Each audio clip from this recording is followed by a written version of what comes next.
Estos dos carros están espere y espere, porque esta camioneta venía en sentido contrario. Digo, es una plaza, uno va muy lento, pero ¿por qué esta camioneta venía, digamos, en este carril que es en sentido contrario?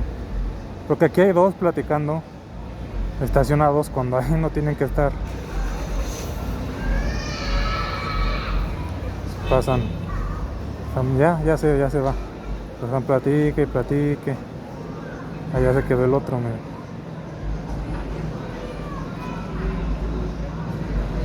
No, bueno.